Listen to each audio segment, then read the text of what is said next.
And we're back, ladies and gentlemen, for another exciting episode of the Hardly Millennial podcast, where we are young, dumb, and full of opinions, folks. Opinions, ladies and gentlemen, but you already knew that. As always, my name is Adam. And I am Matthew Lynn. And we are your staple Hardly Millennials.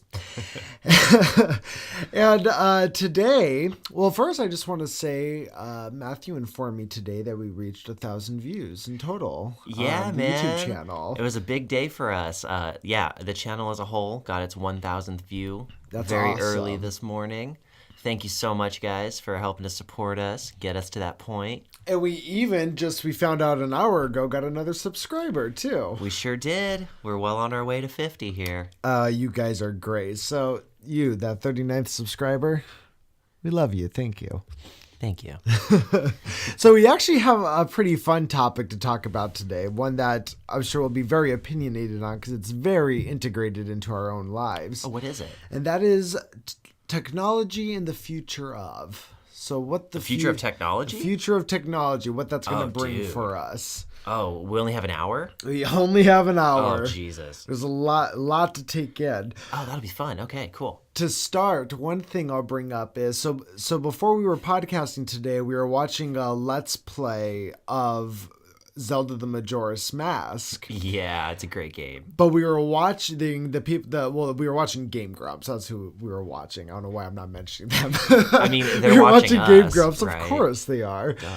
But so we were watching Game Grumps play this playthrough of Zelda the Majora's Mask, but they weren't playing the remastered version for the DS. They were playing the original Nintendo 64 version. Nitty gritty. Yeah. Well, and it's funny because Majora's Mask is one of my favorite games, right? And I did play it years ago when it came out on the N64. It was actually the only reason why I wanted a 64. But then as I've gotten older, I did end up playing the remastered version on the 3DS. And I would look up different video clips and playthroughs of it through the years. And obviously, everybody's just using the clips from the remastered version. Well, sure, they look better, right? Yeah, absolutely. Obviously. But that's why it was such a shock when all of a sudden I saw what it looked like on the Nintendo 64. Yeah, man. And I was just like, wow, because when you're young, you forgot. Yeah. And when you first play the game, you're like, wow, these graphics are awesome. I love this. And it was the best in the time, right? It was. It and absolutely now it's was. like, oh god. I think that I was looking at it, and I think literally everything is made out of a triangle. Yeah, like you were telling me about that the other day. Bunch. I don't know if it's anymore, but in N64, like all the games are just triangles, man. Well, going back and watching it now, I can definitely believe that because it definitely looks like a bunch of small little triangles shoved together. I mean, to their credit, like they did a pretty good job. Oh yeah, well, just as you said, for the time it was landmark as far as pretty much any Zelda or Final Fantasy game that came out was always kind of pushing the limits of what you could do with computer animation. I would agree. At that time, at least. Well, even to this day, I would agree. Yeah. They tend to push it. That's why we love them. It is. But it makes me laugh thinking about it because then you think of the games that are coming out today, that we're seeing commercials on and playing. What's one that came out that had phenomenal... oh gosh, it's really good. The zombie one with the little girl and the older man. Fuck, why am I having such a brain fart of this game? The Last of Us. The Last of Us. Last of Us. I had it. I could see the picture in my head. I could too. I just couldn't. Anyways, so we look at games like Last of Us, and right now, especially with the trailers for the second one coming out, I look at those and go, wow, the graphics are so great. Oh, they're beautiful. But 15 years from now, I'm going to look back and go, God, look about all little bunch of triangles. You can fucking see them. Well, I wonder about that, though, because, like, the graphics are getting pretty close to realistic now. Yeah. Especially with some of the, like, VR they can do, the virtual reality stuff. So do you think that, like, we're reaching a point, like, in all seriousness, where maybe the graphics just can't get much better? Well, I think they can get a lot better. I think they can even get to the point where they look, 99.9% real, like an actual Hollywood movie. Yeah, but I also think it's hard to say, but I know in some aspects people don't like that. I was gonna say I don't think I would necessarily want a game to be exactly real life looking. Well, probably. I think that's going to be one of those advancements that our generation is just not gonna. We're gonna be like, leave that for the younger crowd. I think. I Right. think we as a generation are going to appreciate when things looked like, like they were fake, essentially, right? Yeah, that's what makes it a video know, game, right? yeah. Otherwise, just go outside. If it looks like Right. real life anyway, you might as well go outside, right? Exactly. Whereas I think the new generations, that's actually going to be the way they kind of get integrated back into, a level-headed functioning, socialite, where they're able to, because that's what's right now. You have a lot of anxiety and the depression and a lot of the introverts and everything that I think was Yeah, because a lot of of mental technology. health issues. Yeah. But in regards to computer animation becoming so lifelike, there are some cases where people don't like that. So I know when Star Wars Rogue One came out, there was a character that was in the original, like, New Hope Star Wars Right. that is dead now, but the Oh. movie takes place during that sort of time. So they got another actor who had kind of the same body build as the actor did back in the 70s. Right. And then they literally just like computer animated the older actor's face onto it. Oh, this was an actual real movie? This is a real movie. This is one of the newer Star Wars movies. That I came can't out. imagine that was well received. Well, and that's just it. It looked good. Like if nobody told you, you wouldn't have been able to tell. But once you find out, you feel cheated. Like, I don't know if people would love that. Well, and it wasn't even feeling cheated. It was people just found it disrespectful to the actual actor who played that role. Give him a nice young bod? Well, Like, what's just wrong with that? well, he was old when he did the first movie, so it was a young bod. But just in regards to because at that point, what's the point of even having actors? I mean, what's the point in casting Brad Pitt in a movie when you can just animate him into a movie and you think it's Brad Pitt? It's true. It takes a little bit of the realism out of it. Yeah, so I feel like there's going to be some lawsuit like the Napster fiasco in the 90s where there's going to be somebody's going to fucking do that and then be like, the actor's going to be like, oh, that looks a little too much like me. Sue. Yeah, I just don't see it going well. I mean, computers can do it, but it's not a practice. So it must be like there's a reason we don't dabble in it. Yeah, I feel like it's one of those things. I think we'll see that. I think we will definitely see that. But I think just as you said right now, I do think the technology's there. It's just this question of like, should we do it? Should we spend that much money in making something like Right. that might not be received well? I don't know. I would probably watch it if they made something like that. Yeah. I'd probably go watch it. I mean, at first. just but, to check it out, right? Yeah. But like after that, that would definitely be the deciding factor of like, do I want another one of these? Do I want something else like that? Yeah, it's weird to me. But graphics have definitely come a long way. It's pretty insane. Mm-hmm. And it seems to be jumping faster and faster.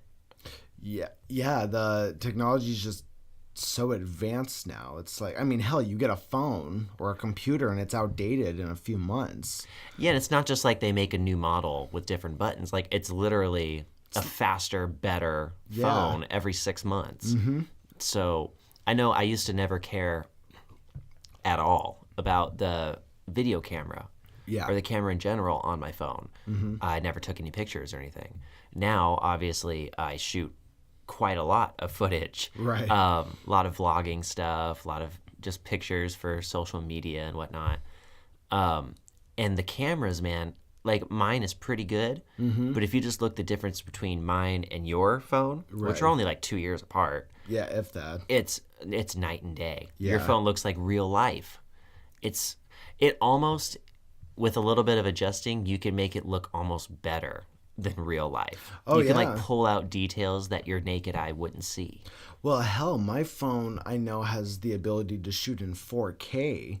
I mean, Yeah. that's fucking crazy. It's reasons like that where I don't understand why young people who are trying to get into the film industry right now, per se, right? And as somebody who's still, I'm not really in that circle, but I have my feet wet in it still. I still Right. keep tabs on it. And I know a lot of filmmaking acquaintances who are just jumping that gun to move to Los Angeles as fast as they can You know, I mean, I feel like you don't really have to do that anymore. You don't. If you have, like, especially when you have, like, a phone that can shoot 4K, if you have at least just general knowledge of how to make something, and if you have people, which, you know, filmmaking it's a camaraderie you have with everybody else in it. Absolutely. Even if you're amazing, you won't make it alone. Yeah, exactly. No. So if you have that camaraderie, just fucking pull out your phone and shoot a movie. When you see people doing it on YouTube. Yeah. You see people making just as much as some of the actors doing it on their phones and putting videos up on YouTube, man. So it's a lot of it's more entertaining, in my opinion, too, on YouTube. Oh yeah, well, a lot more creative. And we already know that. I mean, Hollywood's gonna die, and new media's gonna take over. If anything, it might become like Broadway, where like it'll have like a niche, maybe. Yeah, I could see that more because none of them really go away. Like radio never went away; it turned into podcast. It'll have a niche, you know? But new media is definitely going to take over. Yeah, I mean, it already almost has. We don't even know what YouTube's going to become yet. I think YouTube's still really little, man. I know everyone thinks it's so giant. I think I've talked about this before, actually, on the podcast. But I think that YouTube and new media in general is in its infancy. Yeah, it's just starting out. You guys remember I told you it only takes 300 views on a video on YouTube for it to start. It goes to an actual human being after that to get looked into. Well, and then we noticed, and I don't think I ever mentioned this, but then we noticed that after so what happened was we were able to see our view count on our own personal pages, but if you went to our YouTube channel, on like an incognito window or not logged into any kind of account, you couldn't see the updated views. Yeah, they only update like once a week. Yeah, so then when our update video got past 300 and we noticed that our views got updated, which means somebody had to have gone in there, as you said, and looked at it. Yeah, they actually looked at it. Then we found out that we had new options. So I was now able to, and you guys have seen them on YouTube videos, at the very end of a video, they'll have the suggested video screen those little boxes to click on. Yeah, you don't get those right from the beginning, guys. No. You gotta unlock those. All of a sudden, I was in the edit part of one of the YouTube videos I uploaded, and they had these options there that weren't there before. Yeah, I never realized that. But, and there's still things on our page that are grayed out. Like there's options that we can't click on yet. Mm-hmm. And I don't know, they don't tell you what you have to do, but I assume there's a certain amount of videos you have to have or subscribers that you have to have. And it unlocks these things. Yeah, well, I know I believe the program is called YTTP or something like that, but it's basically the program to get your videos. Why touch that penis? Why touch that penis? A YouTube story. Exclusively on YouTube Red. But I know that whatever program for having your videos having the option to be monetized, I think that was like you need like 1,000 subscribers or it takes a minute before you don't just start getting paychecks. Yeah, that's not a thing. But that's even before you even have the option to do it. And having the option just means that I think companies can now approach you. And that still doesn't mean that you start to get a paycheck. Exactly. No.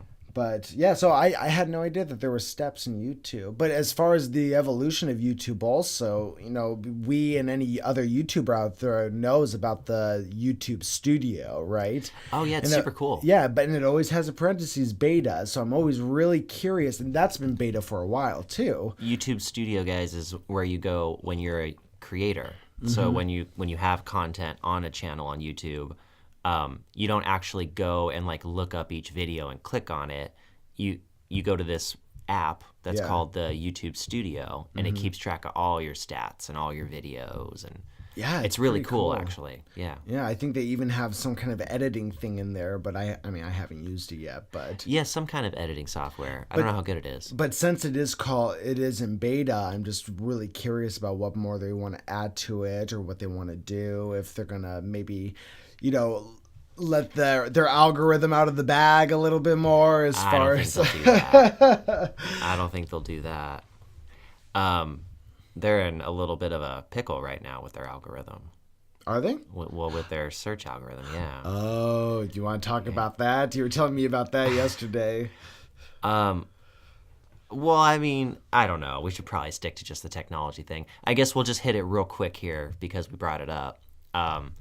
Yeah, so YouTube has an issue or a glitch with its browsing algorithm. Mm-hmm. So what can happen is you can actually create like these wormholes in YouTube where there's certain keywords that you can search that will bring up a perfectly legitimate video, but then any next video that you click on that sidebar, within a few of those, you can get yourself into a wormhole where the only suggestions that come up are things related to that particular video you're watching. Right.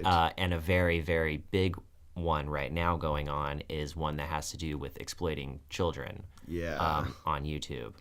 And anyone who's into YouTube has probably seen the reports. We're not going to talk a lot about that. Right. But YouTube's in a little bit of a pickle. So I would imagine, I only brought it up because I'd imagine we would see some changing in their browsing algorithms in the near future. Yeah. So who knows what it'll be next week.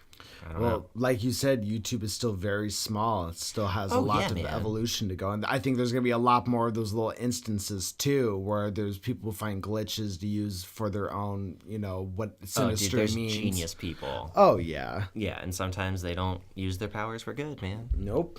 And there's so many videos on YouTube also. It's like, how do you keep up with them, even as a company?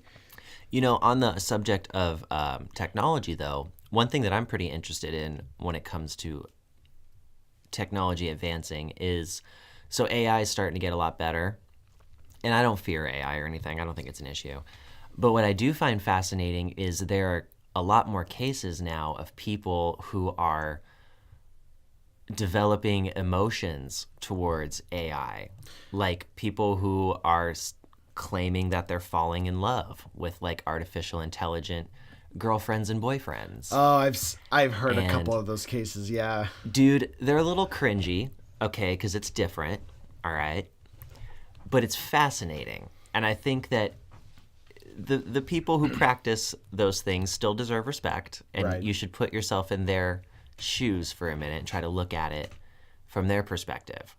I don't think these are sick people. I really don't. I don't think it's a mental health issue. I don't think that they see the world any differently than any of us. I don't think they're even really super depressed. I think it's a situational depression. They're lonely. I think that people are becoming so lonely that they're taking the path of least resistance to ease that. Well, that's where I was going to disagree with you. Not on the point of lonely, but just on the point that these people aren't depressed. You think they actually have like an imbalance, like a sickness? Okay. Well, not a sickness. I mean, we could get on the specifics of what you would consider a mental depression. Illness. But, let's just say an over-encompassing word, mental illness. Okay. No, I don't think there's like a specific mental illness, but we know that when you fall into these things like depression, and this depression can lead to extreme anxiety, Absolutely. And it can lead you to just that. A lot of the studies that have come out, is we've seen that, a lack of social interaction can actually cause a lot of these things, and people become shut-ins. They lose that social interaction. It makes them even more depressed because of that. They become more shut-ins, and then just as you said, they're lonely and they choose the path of least resistance to get these things. But having said that, though, it's like I don't think that makes it normal or okay. I mean, I feel like it's borderline. You can say that there's some, like, these people need help. I think they're literally down in such. Do they though? Like, they're perfectly happy. They're not bothering anyone else. Isn't it better to have artificial emotions than to just sit there and wallow in misery? I mean, in some aspects, sure. And I'm not saying, like, if somebody wants to do that, by all means, it's your God-given American right. Absolutely. To do that I'm just saying, should it be done? Should it be looked at as taboo? Is it like a drug? I think right now, yes. I think it almost is. Yeah, I mean, it has to be, right? Well, because I was going to make the comparison of, you said that you're not upset that they're happy. You find it's awkward the path they're taking to the happiness, right? It's I think stuff like that shouldn't be indulged. I don't think to appease somebody who's going through that, like if that was your friend, you know, like if that were me, right? And you guys all of a sudden saw me getting really into this, you know, electronic girlfriend or whatnot, and I would think it's weird. I would think it's weird. But I would want my friends to be like, Adam, like, this is weird, dude. Like, what's going on, you know? Let's dive into that part right there for a second. Okay. So why? Where does the fear come from? What's the difference between having a Game Boy, because I'm old, so I'm going to call it a Game Boy, that you walk around with that has a girlfriend on it, right? Or actually having a real girlfriend standing there next to you? You're the same level of happy either way. Well, I think it's about, it really comes down to about intent and the way that person, what kind of delusion, if any, that person lives in. So usually these electronic girlfriends they're like a game, right? They're usually like a dating kind of game, or some of them are like apps that are literally made for that, right? Somewhat interactive, but scripted. Right. So it's one thing to like have one of those, be really into it, you know, and you'll be messing around and it's like, oh, it's this, you know, online girlfriend app thing that I have. And then it's another thing to be like, oh, do you want to meet my girlfriend? Pull out your phone and say, this is Sally. I'm talking that loud. Like, this is Sally. We've been together for 6 months. Yeah, I think that needs to be addressed and not be, there's a word I'm delusion? looking for. I think that's a you're delusion. You're making up things in your head. Yes. And I think it's a coping mechanism for an extreme depression. And because it's extreme depression, that can often lead to self-harm or even in extreme cases, suicide. So it should be looked at. What if you can avoid that self-harm and that possible suicide? What if you can avoid that by filling the void? Okay, and I'm not saying it's healing anything here, right? But you're making it a pill, basically. You're turning it into medicine. Fill that void with the artificial. With the technology. I mean, that just comes down to, you know, well, whatever makes you happy. But it's still something that, like, if you were into that, it would be something that I would approach you probably several times about, to be like, Matt, like, I really just want to make sure everything's cool. You're fine. I mean, like, it would take convincing for me to, like, be like, oh, he's fine. He's just really into this electronic girlfriend. So let's look at it this way real quick here. So our parents didn't play video games, right? Our parents grew up, they had like Pong and Pac-Man and shit, okay? Right. Like totally artificial games that were just in an arcade, right? Then we came along, our generation, and now we have games that are like fishing. Like you just fish, just big fish hunter, you know, 2018, right? And the parents look at it and they go, I don't fucking get it. There's something wrong with this kid. He sits there on the TV. Why doesn't he just go out and actually fish? Right. And you ask the kid, and the kid says, well, I just love this game. It's my favorite game. I have the most points of all my friends. I kill it. So let me stop you right there. That's the difference. The response. I love this game. There is not a delusion. It's a game. You enjoy fishing on the game. You enjoy playing the fishing game. It's different if you're going, what do you mean? I am fishing. That's the difference. Okay, I could see that. Okay, you see where I'm coming from now? Okay, so there's that break from reality. Yes. Where like, what do you mean? I'm not playing a game. I'm fishing right now. Exactly. That would be weird. So if a kid responded that way, I would say you need a break. You need to not play this for a while. Exactly. That is way of thinking that should not be enabled. Okay, well, touche. Touche, my friend. I think that was a good point. And the thing, and going on to that subject too, the reason why I find it, because I think down the line it won't be considered such a taboo or weird thing. I think it's going to be very popular. I think so too, but there are some things that have to happen first. Right now, these apps and electronic girlfriends that people have and everything are very basic in the sense of there's not a lot of interaction. It's really just like this girl's going to, you know, love you no matter what. Yeah, right? They just say nice things to you all the time. Yeah. Whereas if you get to a point where you have a much more artificial intelligent you take the trash out and shit. You know, well, she's like, go find a job. You know, not even to that point, but to the point of like actually being able to sit there and have our conversation like you and I are having right now. So now it creates this illusion for you that you're creating this bond with something that's not there, compared to being like, you know, What do you want to say? A, you're pretty. B, do this. C, you know what I mean? So it's like... You know, I've thought of that since I was a kid, actually. This works with the technology thing. I always thought it'd be super cool if you, like with your video game, like when you turn your PlayStation on, right? There's a microphone.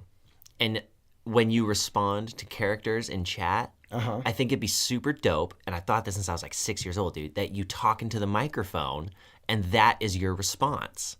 And then there is no button click. You just talk into it and the game responds to you. And like, obviously we're not there yet. Right. But we're getting there, Adam. We are not super far away from that. Wait, I'm confused what you're saying though. So you're saying like you don't press buttons anymore, you'll just be just talking to a microphone. So you're playing Zelda, right? And you're Link and you run into the castle and the princess is there, and she's like, "Hello, my hero. Thank goodness you've got here." You could go, "Hey, Zelda, what's up, girl? I'm here to save the day." And the NPCs can and they respond. would literally respond. Or if you go, "My butthole itches. I didn't wipe well today," they would respond to that. Like, they that respond. would be fun. And you could literally just say different things every time. It would change your game.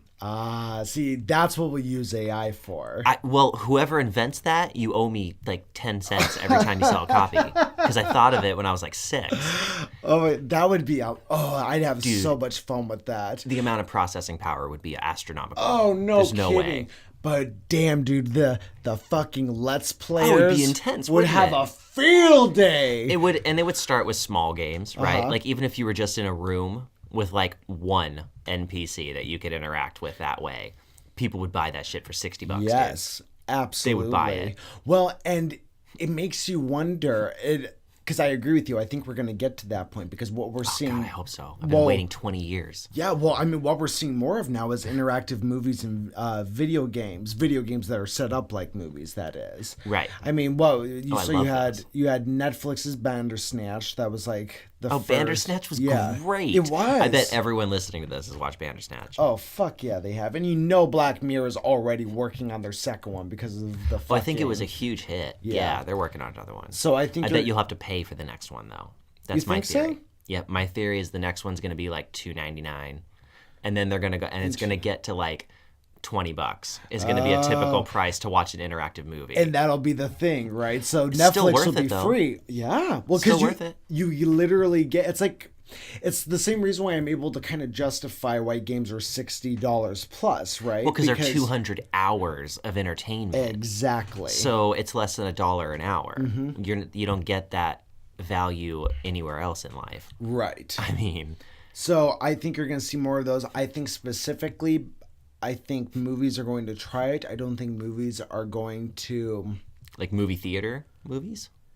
Yeah, movie theater movies. I don't think those are where interactive movies are going to take off, ironically. No, I don't either. I think it's going to be in the video game genre. So what we've seen with like Heavy Rain, Detroit Becoming Human, Until Dawn. And Until Dawn was good. That was like the first one that really did it well. In my opinion. Well, I was gonna say because I think Heavy Rain was the Heavy Rain first before one. Until Dawn? Yes. Okay, well then in that case I take everything back and I would say Heavy Rain was the first one. Okay, yeah, I really enjoyed I thought Heavy Rain was after Until Dawn. And then Detroit is the same people who made Heavy Rain.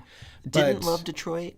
It was a great game. I love the concept. Just the particular story of the cyborgy thing wasn't real into. So I think the only reason you feel that way is just because of the endings that you and I got. Did I get the shitty ending? I think you got some of the shitty endings. It was just because the way that we were playing it. But okay, so I played this game with my friend Chris before I played it with Matt, and we played it all through. So I had totally different endings than when I got with Matt. You're an android in the game, yeah. And you're trying to incorporate into the human world. Yeah. Just for a little background story. And then it's just that. It's an interactive movie. You follow 3 different characters. But Matt and I played it a certain way. We wanted to keep the characters consistently a certain way. We were role-playing the shit out of it, guys. Yeah. It was great. But we did get some boring endings out of it, unfortunately. It sucked. When we did Bandersnatch, we got really cool endings. We found a lot of the hidden shit in Bandersnatch. Apparently, with that movie, part of me thinks this might just be like a bit of a marketing gimmick, but the creator of Bandersnatch said that there were endings that I read an article about that.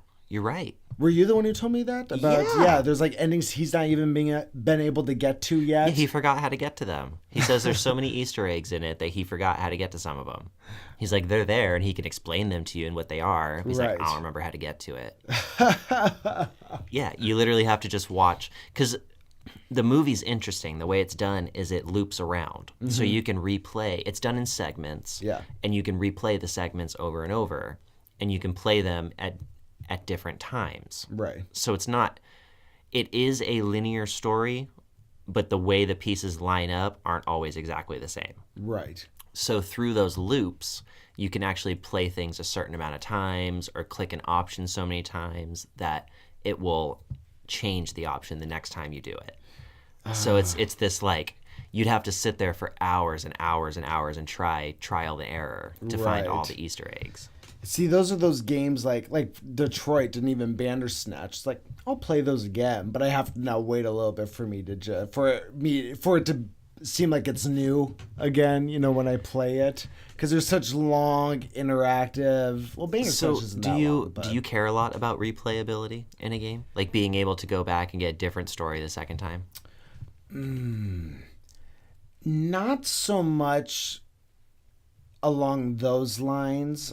I don't like games though where the story, like where there's not a lot of exploration, where the story's like super just a straight line, just super linear. Like it makes you go on a certain path. Yeah. Now, there are some games I have enjoyed that. Like Last of Us is a pretty linear game, and I really enjoyed that story. But like, for example, like a Zelda game, could you imagine a Zelda game where it was just like go from here to here, and they didn't really allow you to explore or get any of the little side quests or the stories? Side quests, there you go. The lack of side quests I don't like.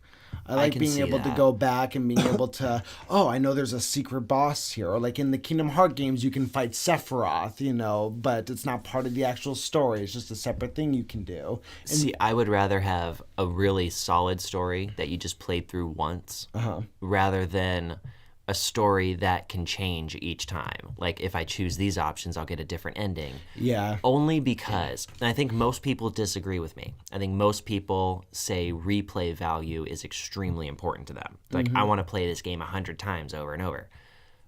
But if you think about it realistically, nobody does that.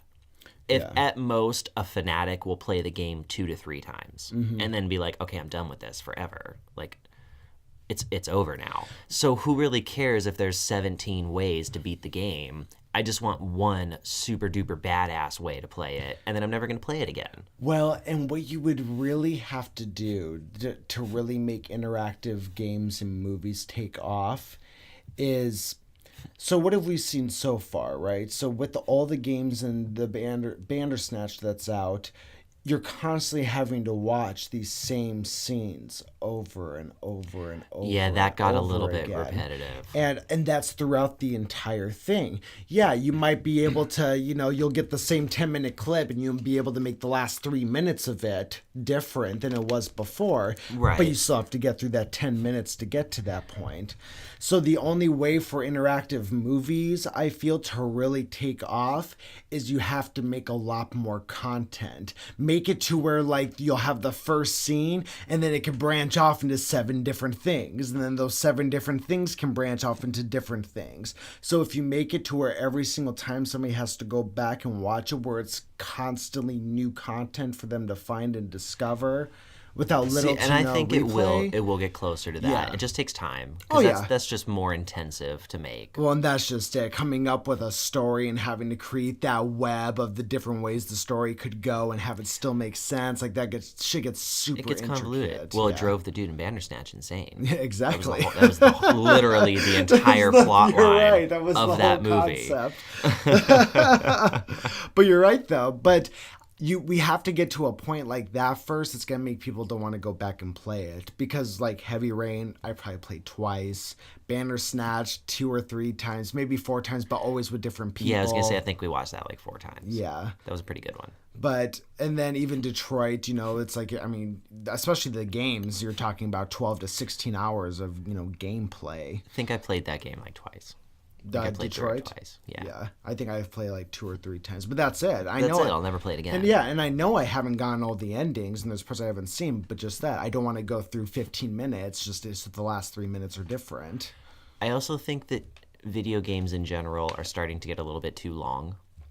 I understand that people want more bang for their buck, and I respect that. And I understand we want more world to explore and discover and all that good jazz.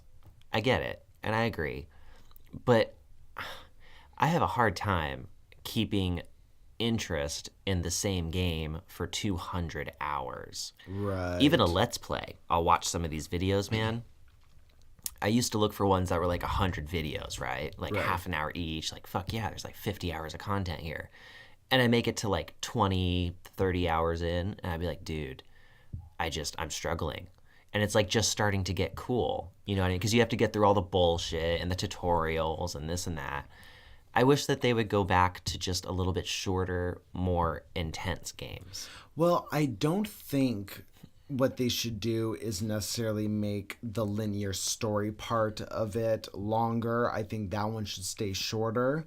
But but it goes back to the side quest, but they need to offer room for you to do more stuff. So the reason why Majora's Mask is one of my favorite games is because I think Majora's Mask did this very well, right? So you had 3 days to beat it that you could constantly go back in time and repeat, right? And the main storyline was, go to these temples and make sure, and stop the moon from falling down, right? Right.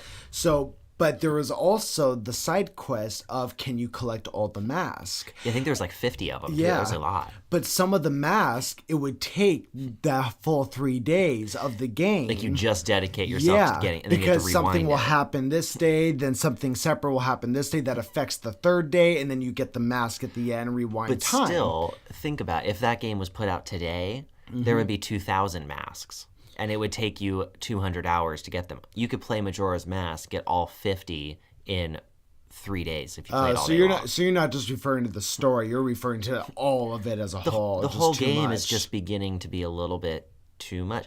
And like open world is super cool. Right. I love the concept of open world. But there's no point to me to have this gigantic world that you're running through with nothing in it. There's so many games like Zelda. Okay, the newest Zelda that just came out, super duper cool, gigantic fucking map. 80% of it is just mountains. You're just running through fucking mountains and running through grass and running. yeah, There's not I enough guess you're cities. right. There's not enough. Back in the day, they couldn't process that much, right? So they had to squeeze it all into a smaller space. Right. It was more interactive. You were constantly getting new sights, new things. I agree, actually, and that's something I've never really thought of before, but all of these games that have these giant ass, interactive worlds that They you got can travel 4 or 5 anywhere cities to. in them. Yeah, you're right, because I think Skyrim was like that, Zelda was Yeah. like that, even Minecraft is Great, like that. you can process and generate a gigantic map and let me run in it. Fantastic. But I can't build anything in this map. There's monsters to fight all over it, Right. which I guess is great. But there's not enough. You shouldn't be able to go 300 feet, 300 steps in a game and not interact with something. I agree. I think it'd be really cool if they made like a game with that giant of a map, but the entire thing's in like some futuristic, like a Blade Runner kind of city. Oh, well, they you did. know? It was called World of Warcraft. That is a gigantic, huge, multiple I continent guess world. so, yeah. I never and played there's- World of Warcraft. There's shit to interact with every few feet. Oh, wow. That's why it got so addicting, dude. It was literally a whole nother world with multiple continents, multiple cultures, and generations of people. Like, yeah, it was awesome. Oh, wow. So I wonder why we haven't seen anything quite like that since. I don't know, man. I mean, there's been definitely, because that's called an MMORPG, massively Right. multiplayer online game. Well, and we've had a few. I know Final Fantasy 14 was really popular yeah, when but it it came sucked. out. But, well, that's There my hasn't point. been another one.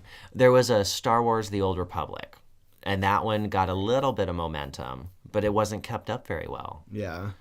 Blizzard just blew it out of the park with World of Warcraft, dude. Well, and that's what I mean. I wonder why even Blizzard Well, I mean, to be fair, I guess they were focusing on releasing their StarCraft games that they were keeping everybody waiting 20, 25 years for. Well, Blizzard's one of those companies that only has what, 4 or 5? 3, I think. 4 or 5 Oh, no, I games. think like 4 now with Overwatch. I think Overwatch is Blizzard. They got Diablo. Diablo, StarCraft, World of Warcraft, and Overwatch, right?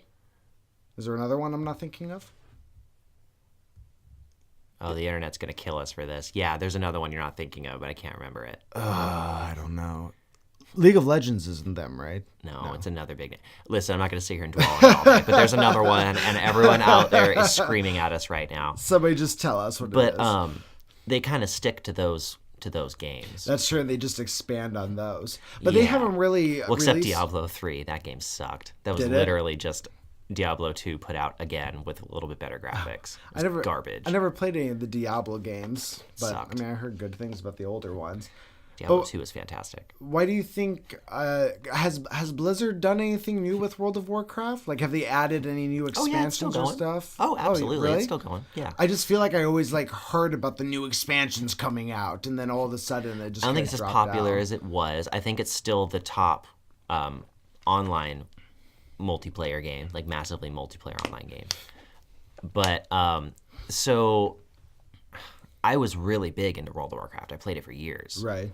When I was younger, and it got to a point where all they did in every expansion is just make the numbers go up. They just scaled the numbers up. So instead of doing 100 damage with a fireball, you did 1,000, and the next one you did 10,000, and the next one you did 100,000. I thought they added, the whole point was they added either new continents or new stories, because I remember. Oh, well, yeah, absolutely. So there's all new worlds, all new continents, all new bosses. But otherwise, it was the exact same game with bigger numbers. Gotcha. And they started to make it a lot simpler. I'm not going to use the word easier, but they made it a lot simpler. So there's more access to moving around the continents. They put more flight paths in.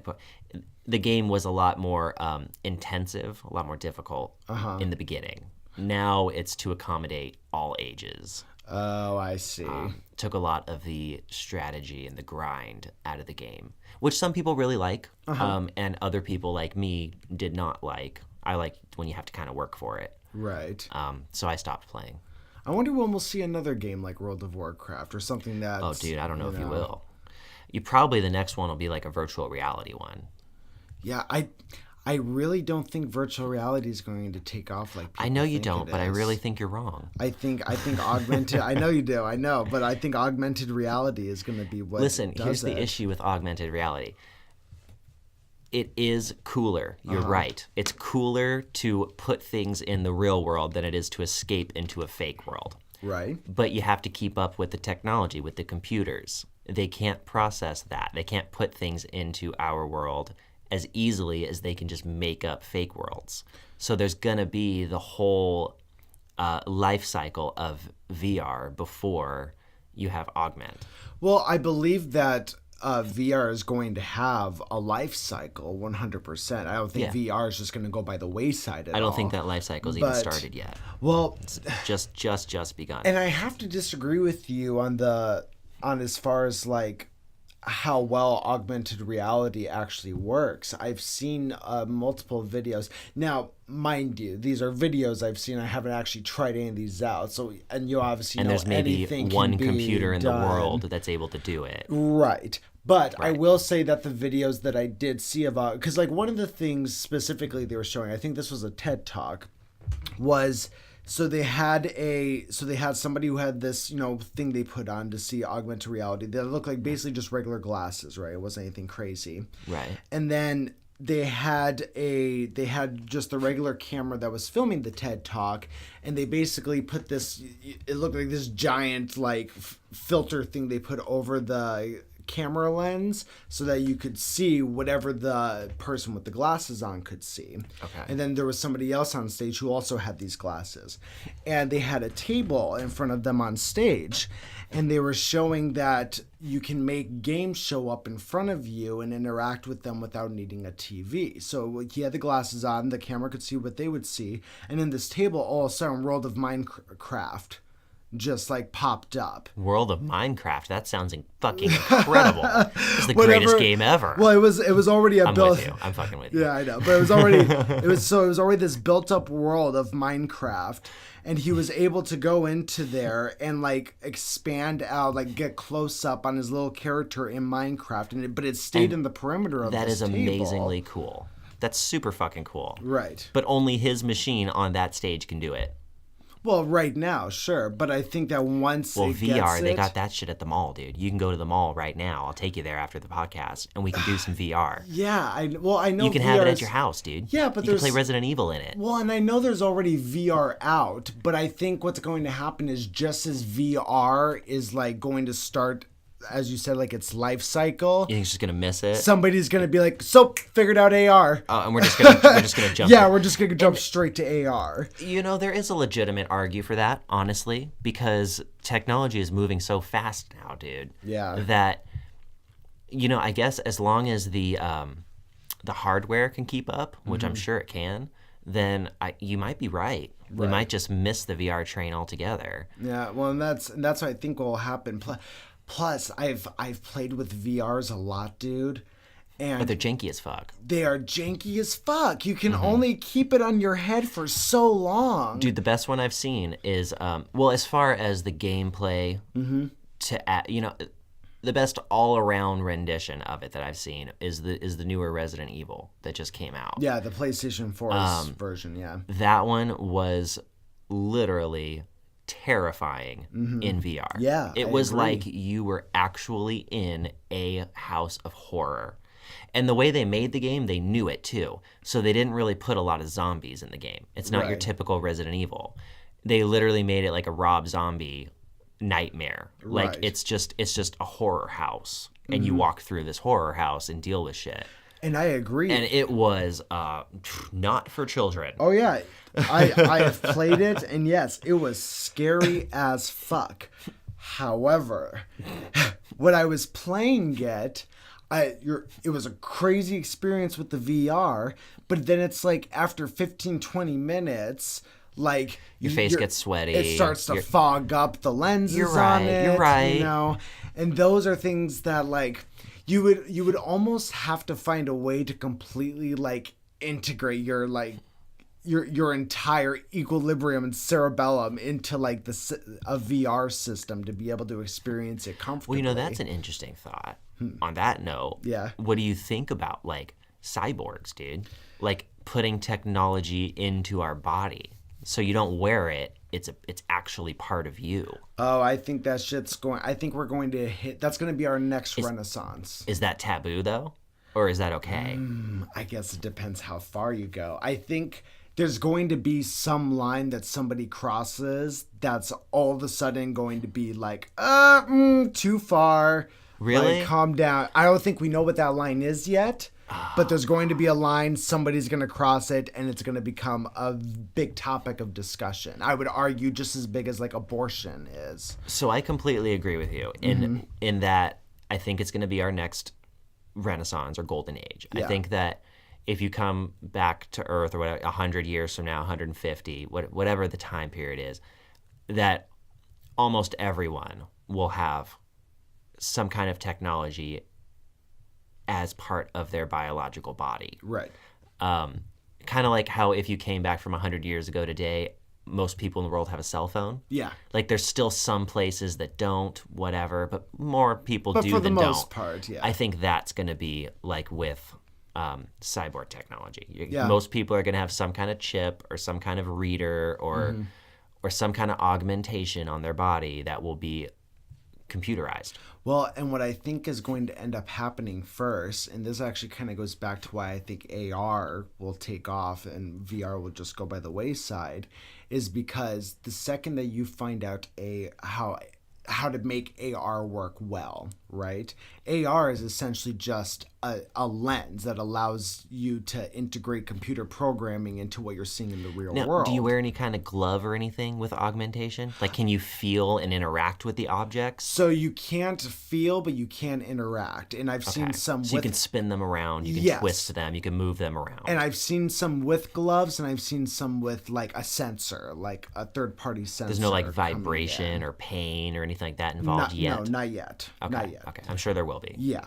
So, but what I think is going to happen is once you figure AR out, you're going to have the first kind of integration as far as cyborgs and bionics are concerned, is going to be like permanent contact lenses so that you can see this Eyeballs, kind of augmented some kind of reality, all the time. Yes, I agree. I think that's how it will start. I think it'll begin with body parts being switched out. If you break your arm, I think you get a cyborg arm. You'll get one that has some kind of chip that goes to your brain that you can move it easier than the systems we have today.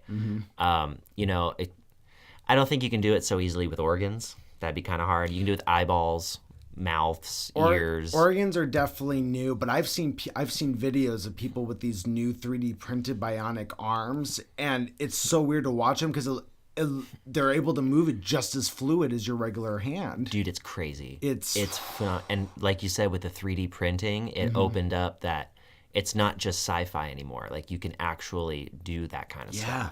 And as far as the organs go, too, that's where 3D printing is interesting also, because they're able to 3D print these with organs. cells, though. Yeah. I know, it's crazy. The only thing is, though, they just can't get people's bodies to accept the organ is what the problem is they're running into. Well, and I think, I'm not an expert, but I think that's a big thing of the stem cell argument.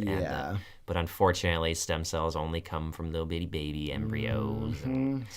So it's a big whole thing. But yes, in theory, the science is there. It is possible in theory to print a heart and put it in someone, which is super exciting in my opinion. That's incredible, man. But then at what point is like there's this old saying of, but I can't remember what the saying is, but I'll use an analogy where I know there's this really famous, I think it's a Viking ship or something that's in some museum somewhere, right?